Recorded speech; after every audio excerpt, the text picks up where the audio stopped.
Hi, I'm coming to you today with a response from another viewer comment.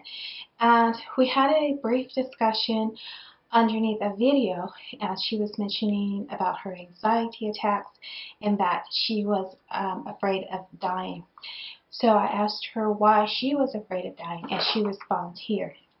Hi, you asked me why I was afraid of dying. I'm quite a deep thinker and always have been. And very occasionally I would get panic attacks about dying since I was about 11. I'm 18 now.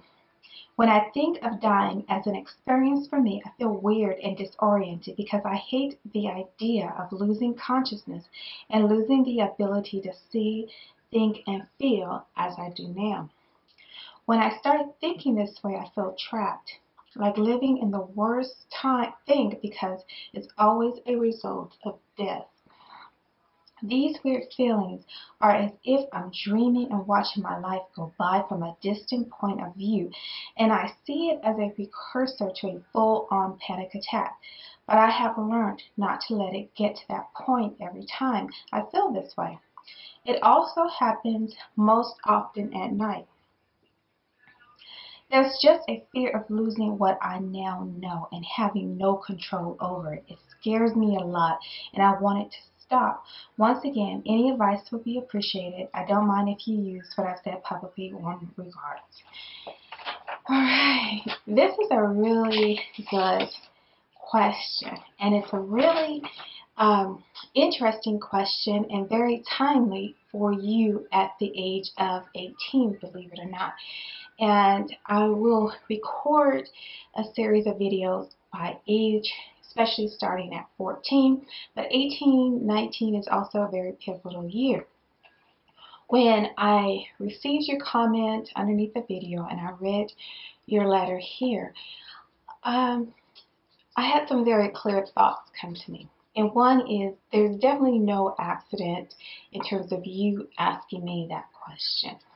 And I firmly believe that there are no coincidences. So I want you to know that.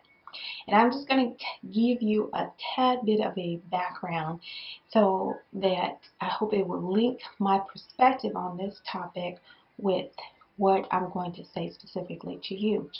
My journey begins at death's door.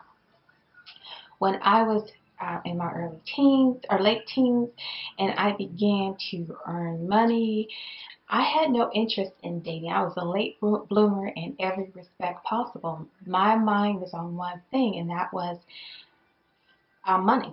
You know, I didn't care about children, husband, all of that stuff. It was just that.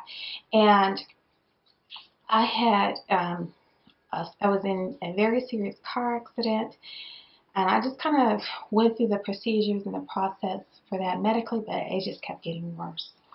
And at one point, I had such bad complications that I collapsed inside my house and had to be transferred to a hospital and put on life support.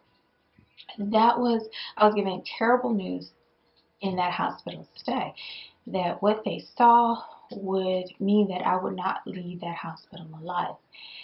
My fear was not on dying, because at that moment I had quite a bit of peace about that process.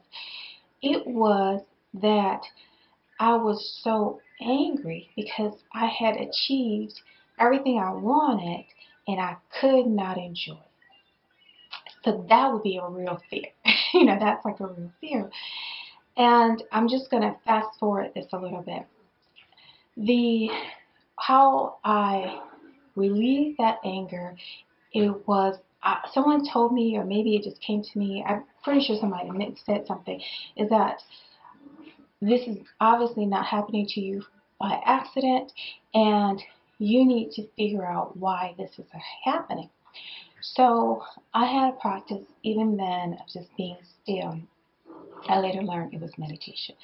And in that conversation, it set my course on maybe not the money-seeking course or the materialistic course, but definitely on the meaning course, finding that meaning, trusting the process, even when it looked dark, even when things didn't go in my favor, even when it looked like I was down and out.